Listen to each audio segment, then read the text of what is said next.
A migraine is a sick headache in an otherwise fit, healthy person.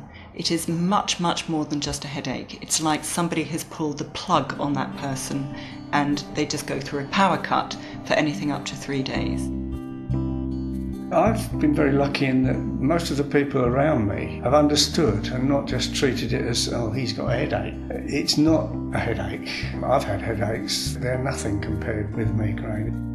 What really gets me, and probably gives me migraines quite a lot, is excitement. So if I go out to the theatre, suddenly I can get a migraine. It's as if your brain's sort of getting excited and it just suddenly triggers something. And that can be really annoying because it can ruin everything. You don't want to go in and explain all the detail about, well, I get migraines and blah, blah, blah, blah, blah, because actually it's dull, and frankly, I don't really want to everybody, but at the same time, the consequence of that is people see you as being somebody who doesn't really join in much. You don't drink much at all, because that's another trigger. Whereas I know I used to be completely opposite to that. I would absolutely be the one out and burning the midnight oil. It feels like I just want to put my hand into my head and just rip it out. Reach in and literally rip it out. It is so painful. I spent a good chunk of my time desperately trying to find the position where the pain will ease, and you've got your head at some really weird angle and you kneel down the side of your bed with my hand pressed against the particular part of my head, and just for maybe a few minutes it just eases the pain, and then gradually it'll come back again. Trying to sleep, getting up, vomiting, couldn't do a thing, couldn't lift my head. I didn't have the drugs and I didn't know how to cope with it, so I just had to wait till it went away. And I just took that as just something normal because my dad had it. He had it every Saturday, much to my mother's annoyance. He doesn't have it now, so I'm sort of hoping that it calms down in my 50s, so I'm really looking forward to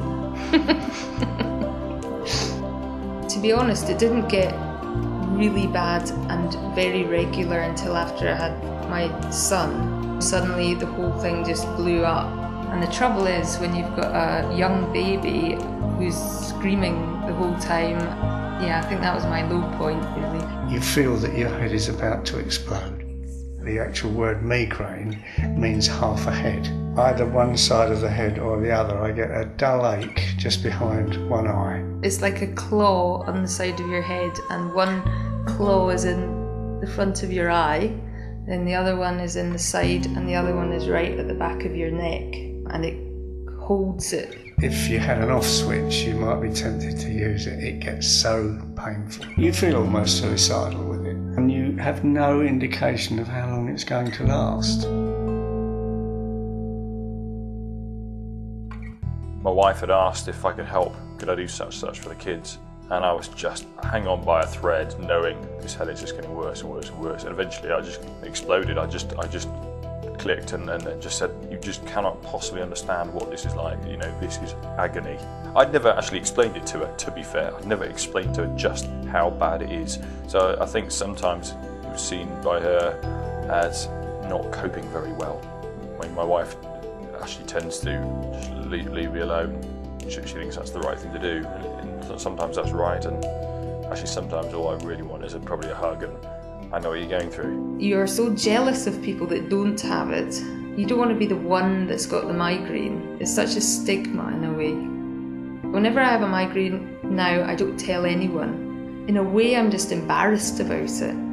You can get angry about it because a lot of people haven't got it, but then I keep trying to reassure myself that they have probably other problems. Migraine is mine, but I've not got much else to worry about, so if I can just deal with that, then I have to. I haven't got a choice, really. You did something where where you get a massive adrenaline rush or something scary, and then when you get off, maybe it's a roller coaster or something, and you know, it's relief that it's going, and you know it's going. The funny thing is, you're then, 7, 8 o'clock at night, and the last thing you then want to do is go to bed. You just want to stay up because you've suddenly got your life back, you suddenly got the day back, you suddenly got it's now night time.